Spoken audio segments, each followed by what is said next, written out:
Another day, another sira na naman tayo. Ito nga pala yung Smash 115. Ito pa mga busing ko. Subali ang issue nga pala nito mga busing ko is nag-order nga pala kami ng pipe sa Shopee mga busing ko. Kaso pagdating mga busing ko ay hindi fit doon sa Smash 115. Sheesh! Winilding na niya yung kahoy ng kanyang kabilya.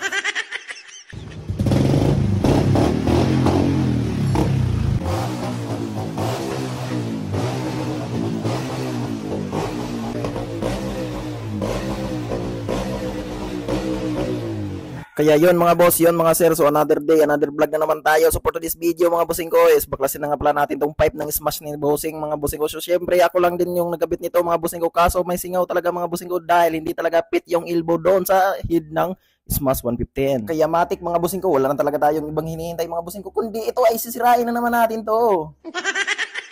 At syempre mga bossing ko, ang babaguhin lang pala natin dito mga bossing ko ay yung bingkong ng elbow mga bossing ko. Dahil nga sana mga bossing ko, ang in-order ni Tropa is yung pang smash talaga ng elbow mga bossing ko or power pipe na apido mga bossing ko. Kaso ang pinadala ni Sealer mga bossing ko ay yung pag-X-Ray 25 mga bossing ko. Nako, malaking DIY talaga to. Pero okay lang yan mga bossing ko. Salamat din tayo mga bossing ko nang na-scam yung Tropa natin. Dahil nga mga bossing ko ay magkakapira na naman tayo.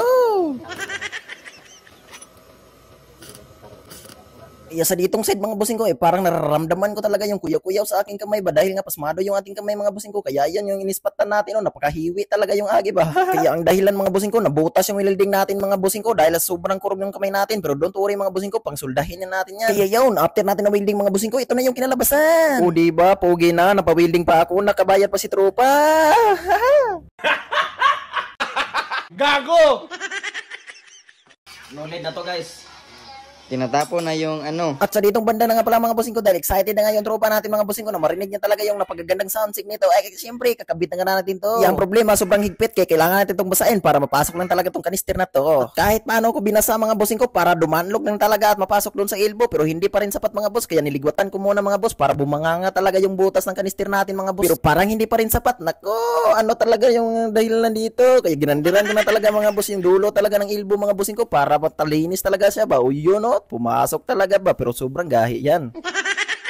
Kaya sa ditong banda na nga pala mga bossing ko, kung napansin nyo yung owner mga bossing ko, dumuduol na talaga siya sa malapit sa akin mga bossing ko dahil gusto niya talaga nang marinig talaga yung magandang tunog nito ba, pero tumatawa siya sa mga bossing ko dahil akala niya maganda yung tunog to, pero pag sound check nito hindi talaga siya maminaw dahil akala niya naman niya na maganda talaga yung tunog ba, pero hindi pala.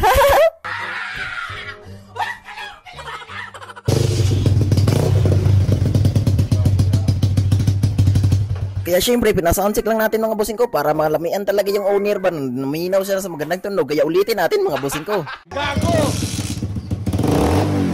Okay guys, wala na singaw ng maliit.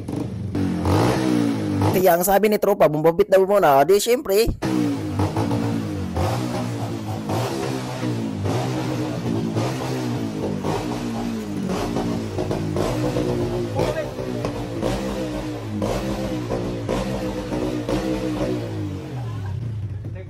Yung may-ari guys, hindi yung may smile kasi natutuwa ang kanyang lungkot.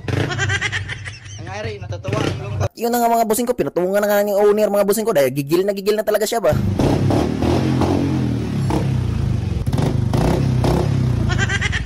Nibuto na gamot.